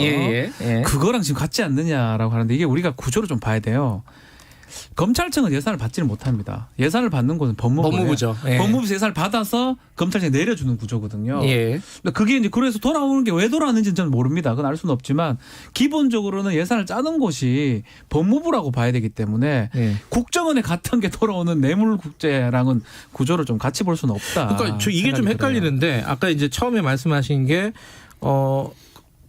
총장이 자기의 친소 관계나 이런 것 때문에 어떤 지검에는 조금 주고 어떤 지검에는 많이 주고 뭐 이랬다는 거잖아요. 그렇죠. 저기 추미애 장관의 주장은. 그 얘기는 그런 거죠. 근데 그 부분은 일단은 확인이 안 돼 있는 상황이죠. 그죠? 확인이 안 되고 지금 대검 쪽 설명은 남부지검이나 동부지검이 수사가 좀 늘어서 남부지검이나 동부지검이 좀 많이 갔고 예년에 비해서 그다음에 예년에 비해서 중앙지검은 좀 예년에 비해서는 수사가 줄어. 우리가 여전히 중앙지검이 사건이 제일 많다라고 생각을 하지만 좀 더 절 갔다는 건데 이 자체가 문제인 거예요. 그러니까 예를 들면 정기분은 건드릴 수 없는 어쨌든 정해진 금액이라고 한다면 수시분은 아까 우리가 돈봉투 사건 얘기했지만 사실 어떻게 갔는지 안 밝히면 못 밝힙니다. 그러니까 스스로 자기 고백을 하지 않으면. 특수활동비인데 그렇죠. 영수증 없이 쓸 수 있는 그렇기 돈인데. 때문에 이게 그 논쟁만 지리하게 이어지고 사실 또 아무것도 밝혀지지 않고 그냥 양쪽이 자기들 주장만 하다가 끝나는 이런 상황. 그러니까 지금 우리가 몇 개월째 보고 있는 추윤 대전의 연장으로 이제 갈 가능성이 점점 높아져 보입니다. 그리고 지금 아까 이제 법무부에 내려가서 원래 특수활동비가 이제 검찰청으로 이제 가는 구조잖아요. 이게 외청이니까. 그런데 이제 좀 헷갈리지. 아직도 지금 저는 기사를 읽어서는 잘 모르겠는 게 검찰청에 일단 배정해놓고 돈을 법무부에 검찰국에서 돌려받은 건지 아니면 애초에 그렇게 배정을 한 건지 이것도 좀 모호하더라고요. 야당이 주장하는 거 좀 확인을 좀 해봐야 될 것 같아요.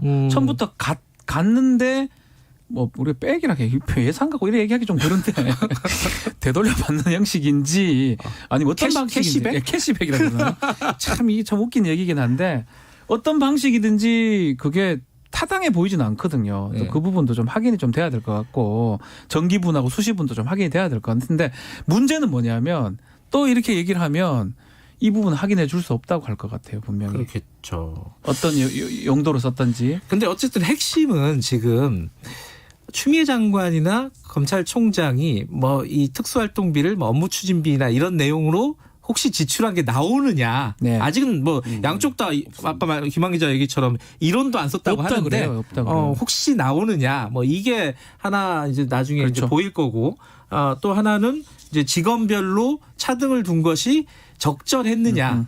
합리적이었느냐.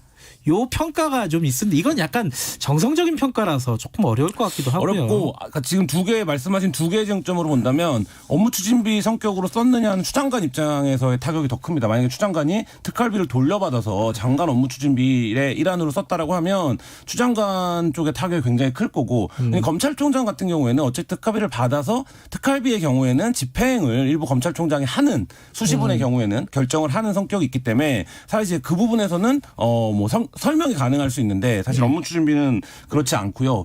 그 다음에 이 부분과 관련해서 그 두 번째 쟁점 그거였죠. 얘기하면서 잊어버렸네요. 중앙이 좀 적게 가고. 중앙이 적게 갔냐. 그러니까 직원별로 차등이 만약에 됐다면 이제 그 부분은 사실 이제 그 윤석열 총장이 지금 이제 세간에서 딱 사람들 머릿속에 서울중앙지검대 대검의 프레임이 있기 때문에 실제로 그러면 윤석열 총장이 서울중앙지검에 수사협조를 덜 했네, 안 했네, 뭐 배려를 안 했네 이렇게가 될 거기 때문에 그러면 윤석열 총장이 뭐 성역 없는 수사, 정의로운 수사 이런 거를 계속 얘기하고 있는데 실상은 그게 아니었다 이렇게 이제 판단될 가능성이 높습니다. 그렇죠.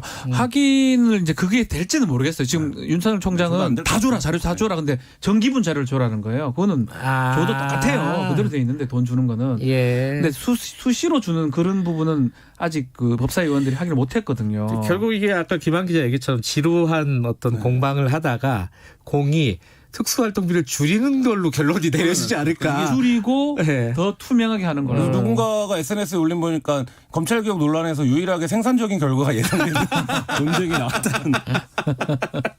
재밌네. 마지막으로요. 어제 그 윤석열 총장이 그 강연에서 한마디 했잖아요. 검찰 개혁의 목표는 국민의 검찰이 되는 것이고 그것은 누구에게든 공정한 검찰이 되는 것이다. 약간 밥 먹으면 배부르다는 얘기긴 한데 얘기인데. 이게 무슨 해석 행간이 있어요 이거? 이게 이제 사실은 살아있는 권력도 할 수 있다. 네. 뭐 그런 이제 얘기를 지금 좀 하려고 한 것 같아요. 그 맥락은 이번에 원전 관련된 부분도 좀 맥락 같이 대전지검 또 같이 할 것 같은데 저는 좀 이런 질문 좀 드리고 싶어요. 정말 살아있는 것만 해요. 뭐래? 아니, 윤석열 총장은 너무 살아있는 것만 하고 한쪽은 또 안 해요. 이 얘기는 제가 좀 말하기 좀 조심스러워서 되게 기득권이나 뭐 검찰 쪽은 안 하고. 윤석열 총장에게 그 질문을 하고 싶어요. 검찰은 살아있는 권력이 아니냐. 검찰이 더 살아있거든요. 네, 그 부분에 대한 답을 윤석열 총장이 할 수 있으면 윤석열 총장이 이렇게 매일 골머리를 쓸 것 같아요. 이 비유적인 입장을 내야 돼서. 검찰권이요 강력하잖아요. 공평하게 행사되면 됩니다. 공평하게 행사가 안 되는 모습이 있기 때문에 국민들이 이렇게 검찰 개혁을 얘기하는 겁니다. 뭐 살아있는 정권에 칼을 들이대고 두 분의 취지랑 비슷해요. 그것도 넌 할 수 있다. 해야 된다. 네네. 당연히 해야 된다. 근데 말씀하신 대로 한쪽은 또 배제하는 거예요. 근데 본인들이 스스로 살아있는 권력인데 그건 어떻게 할 거냐 도대체. 거기에 대한 답을 스스로 좀 내놓고 좀 얘기를 해보자. 뭐 이런 생각도 들고. 정말 살아있는 것만 치잖아요. 자기들은 안 치고. 어쨌든 특활비가 폐지되어야 됐으면 좋겠습니다. 서로 오늘 두 분도 서로 하고 싶은 얘기가 좀 다르네. 여기까지 듣겠습니다. 고맙습니다. 네, 감사합니다. 박지훈 변호사님, 한겨레신문 김한 기자님이었습니다. 지금 시각은 8시 46분입니다. 이 시각 교통정보입니다. 출근 시간대 사고 때문에 정체가 심한 곳들이 있습니다. 경부고속도로 부산 방향 안성분기점 사고는 정리가 됐지만 오산나들목부터 15km 정체 남았고요. 이전에는 반포에서 서초, 신갈분기점 부근에서 수원까지 막히고 있습니다. 수도권 제일순환고속도로 구리에서 판교 쪽 광암터널 부근 4차로와 갓길에서도 사고가 나 구리나들목부터 하남분기점까지 12km 밀리고 있습니다. KBS 교통정보센터였습니다.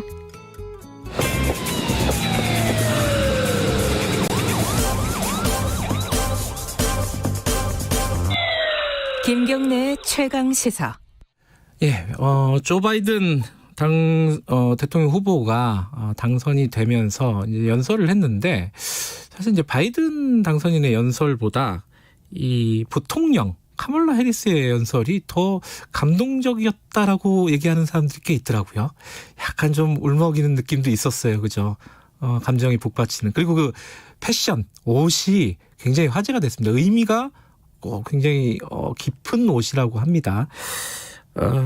뭐 최초의 여성, 최초의 비백인 아시아계 이민자 자녀 부통령, 이게 최초가 많이 붙는 카멀라 해리스 당선인에 대한 얘기를 좀 해보겠습니다. 한국여성정치연구소 김은주 소장님 연결돼 있습니다. 소장님 안녕하세요. 네, 안녕하세요. 김은주입니다. 예, 뭐 저희가 뭐 미국 대통령 정도나 알지 뭐 다른 사람들 잘 모릅니다. 카멀라 해리스라는 정치인은 어떤 사람이라고 좀 간단하게 설명을 해줄 수 있나요? 네, 그러니까 이번에 최초의 그 미국의 여성이자 흑인이면서 아시아계 부통령으로 당선됐는데요. 예. 그 카멀라 해리스는 이제 2016년 연방 상원의원이 되기 전까지는 주로 검찰계에서 활동을 했어요. 어디에서요? 검찰이요. 아, 검찰에서요? 검찰에서 활동을 하면서 그러면서 최초라는 수식어를 여러 번 달았는데요. 2000년대 초에는 최초의 캘리포니아주 샌프란시스코 검사장으로 처음 당선되었고 또 2011년도에는 캘리포니아주 검찰총장으로 여성이자 흑인으로 처음으로 당선되었습니다. 거기는 이제 직선으로 뽑으니까요. 그렇죠. 예. 그리고 2016년 연방 상원의원 선거에서는 남아시아계 의원으로는 첫 번째로 그리고 흑인 여성으로는 두 번째로 당선되었습니다. 그리고 2020년에는 모두가 다 알다시피 미국에서 세 번째 여성 부통령 후보가 되었고 11월 7일에는 최초의 여성이자 흑인 그리고 아시아인으로 부통령으로 제46대 미국 부통령으로 당선되었습니다. 할 수 있는 기록은 다 세웠군요. 대단한 여성이죠. 예. 그리고 뭐 그냥 정체성만 그런 게 아니라 그 기록만 그런 게 아니라 실제 유세 과정이나 뭐 이런 어떤 선거운동하는 과정의 내용을 봐도 뭐 굉장히 파격적이었다고 뭐 소수자를 위한다든가 뭐 그랬다고 하던데 어떤 내용들이었습니까?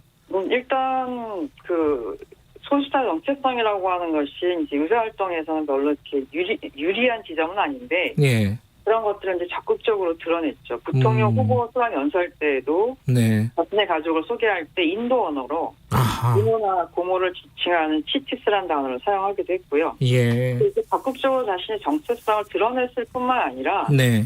트럼프 대통령이나 공화당 의원들에 의한 어떤 그런 해리스의 소수자성에 대한 공격이나 조롱하는 것들에 대해서 강하게 맞받아치는 아주 강한 리더십을 보여주기도 했습니다. 뿐만 아니라 이제 젊고 생동감 있는 이미지, 뭐 캔버스화를 신고 유세 중에 춤을 춘다든가 하는 모습을 보여주면서 예. 그러니까 미국의 차세대 리더로서의 면모를 유감없이 보여주는 선거운동을 했다고 볼 수 있습니다.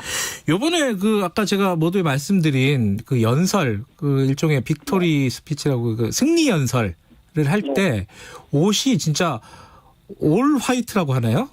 하얗더라고요. 이게 의미가 있다면서요, 이게? 그 영미권 여성 정치인들에게 흰색은 상당히 특별한 의미예요. 특히 이제 20세기 초 여성 참정권 운동을 했던 분들이 흰 옷을 많이 입고 그래서 거기서 유래된 전통이기 때문에 흰색 바지 정장 그리고 그 푸시보 블라우스라 해서 목에 큰 리본이 달린 블라우스. 그렇죠. 이건 수십 년간 그리고 현재까지도 영미권에서는 어떤 여성 참정권을 상징하는 그런 역할을 하고 있습니다. 아, 그래요? 근데 지금 아까 말씀하신 여성 참정권 운동이 올해가 100주년이 된 해라면서요? 그렇죠. 1920년도에 수정헌법 제19조가 이제 연방의회에서 통과되면서 네. 미국 여성이 참정권을 획득한 날이죠. 그래서 100년 만에 미국 정치의 어떤 최고의 유리천전이라고 할 수 있는 이 대통령직에 네. 여성이 탄생했다는 것은 상당히 큰 의미라고 할 수 있죠. 근데 지금 방금 말씀하신 그 푸시보 블라우스 여기 나비 넥타이처럼 이렇게 큰 리본이 목에 달린 네. 그런 하얀 블라우스가 왜 그 여성 참정권 운동의 그 뭐랄까 상징이 됐습니까? 그러니까 이 시대가 19세기 말에 유럽에서 이게 많이 유행이 됐었고 그리고 이제 그 옷들을 여성 참정권 운동하는 분들이 많이 입었어요. 근데 이제 그 푸시보라고 하는 것이 이제 목둘레에 큰 리본이 달리는 거거든요. 예.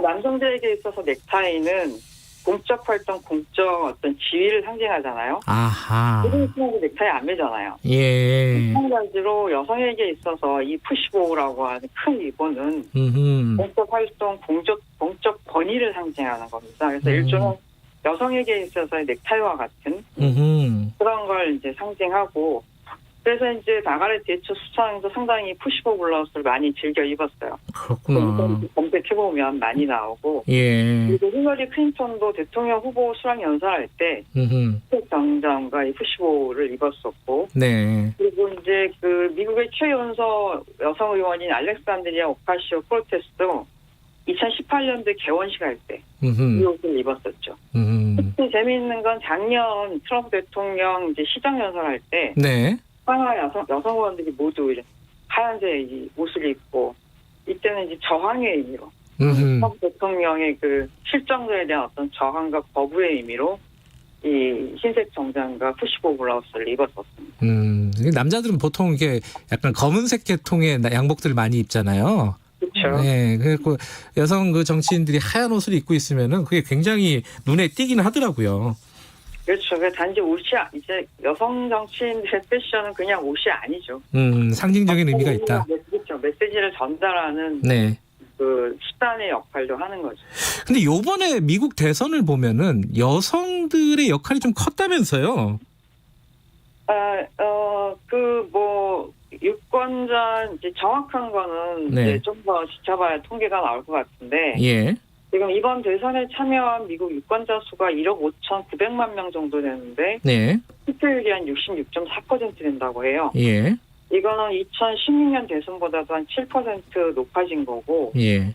1900년 대선 이후 120년 만에 최고치라고 합니다. 예. 미국 선거에서 다 알다시피 중요한 건 18세 이상의 유권자 수가 아니라 18세 이상 유권자 중에서 투표를 하겠다 등록한 유권자 등록률이 상당히 중요하거든요. 네. 러커스 대학의 미국 여성정치연구소가 발표한 자료에 의하면 1980년 이후 대통령 선거에서 이 유권자 등록률과 투표율에 있어서 항상 여성이 높았어요. 그러니까 여성이 더 많이 등록하고 여성이 더 많이 투표하는. 예. 2016년 대선에서 마찬가지로 유권자 등록률이 여성의 남성보다 한 4% 높았고 투표율에 있어서는 심지어 한 10% 정도 높았습니다.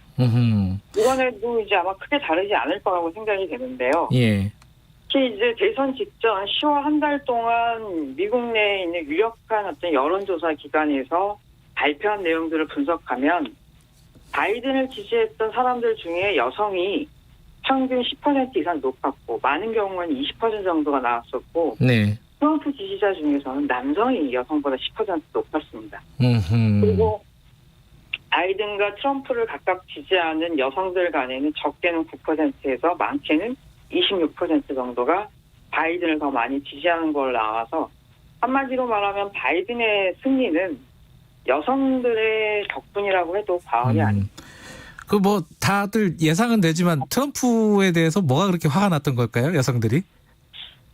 크게 두 가지가 아닌가 싶어요. 그러니까 누구나 다 알고 있다시피 지금 최근에 올 한 해 내내 우리 국민도 지금 고통을 받고 있는데 코로나 팬데믹에 대한 어떤 대응 실패에 대한 어떤 분노, 그로 인해서 여성뿐만 아니라 가족, 전체가 어떤 생명과 생존에 대한 위협을 받게 된 것들에 대한 어떤 분노와 거부의 표시이고 또 하나는 뭐 다 알다시피 트럼프 대통령 4년 동안 그동안 발언해놨던 여성에 대한 혐오라든가 비하라든가 또 소수자 차별, 특히 이러한 것들이 어떤 그 발언에 끝나는 것이 아니라 이러한 것들이 실제적인 우리 일상생활에서 미국 시민들의 일상생활에서 특히 여성들 부분에서 실제적인 위협으로 나타나다 보니까 알겠습니다. 이런 것들에 대한 분노가 여성들이 정치에 적극적으로 참여하게 만들지 않았나 싶습니다. 이번 선거는 여성들의 승리다 이렇게 생각할 수도 있겠네요. 자, 여기까지 듣겠습니다. 고맙습니다. 네. 한국여성정치연구소 김은주 소장님이었고요. 여기까지 하겠습니다. 내일 돌아옵니다.